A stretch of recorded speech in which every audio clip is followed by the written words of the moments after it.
नमस्कार, जय महाराष्ट्र मित्रांनो। आताच्या क्षणाची सर्वात मोठी आणि महत्त्वाची अपडेट समोर येत आहे।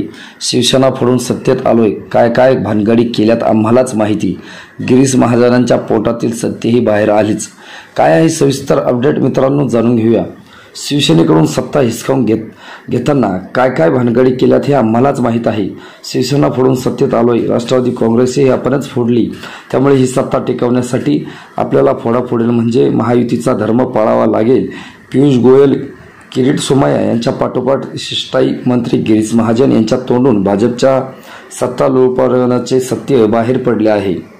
हिंगोलीतील भाजपच्या स्थानिक पदाधिकाऱ्यांनी सिंदखेडचे उमेदवार हेमंत पाटील यांच्या विरोधात रान उठवले।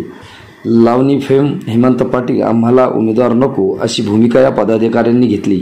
त्यामुळे शिंदेंच्या वर हेमंत पाटलांनी रवानगी यवतमाळ वाशिम मतदारसंघात करण्याची नामुष्की आली। पण या भाजपच्या 3 बंडखोरांनी उमेदवार दाखल करून शिंदेंची झोप उडवली। भाजपच्या बंडखोरांनी मनधरणी करण्यासाठी शिष्टाई मंत्री गिरीश महाजन, छत्रपती संभाजीनगरमध्ये तिकिटासाठी वेटिंगवर असलेले केंद्रीय मंत्री डॉक्टर भागवत कराड आणि आमदार श्रीकांत भारती हे हिंगोलीत आले होते। 2019 मध्ये 105 आमदार निवडून येऊनही आपल्याला सत्ता मिळाली नाही। ही 2.5 वर्षे भाजपने नुसती तळमळत काढली। शेवटी एकनाथ शिंदे यांच्या 40 आमदार गळाला लागले। शिवसेना फोडली तेव्हा कुठे सत्तेत येण्याचा आपला मार्ग मोकळा झाला असं गिरीश महाजन व भाजप पदाधिकाऱ्यांसमोर बोलताना म्हणाले। शिंदे यांच्यानंतर आपण राष्ट्रवादी काँग्रेसही फोडली, फोडाफोडीमुळेच आपण सत्तेत आलोत असंही महाजन म्हणाले। सध्या संघटनात्मक बांधणी जोरात सुरू आहे, त्यामुळे राज्यातच काय देशातही आपल्याला कोणाची गरज पडणार नाही।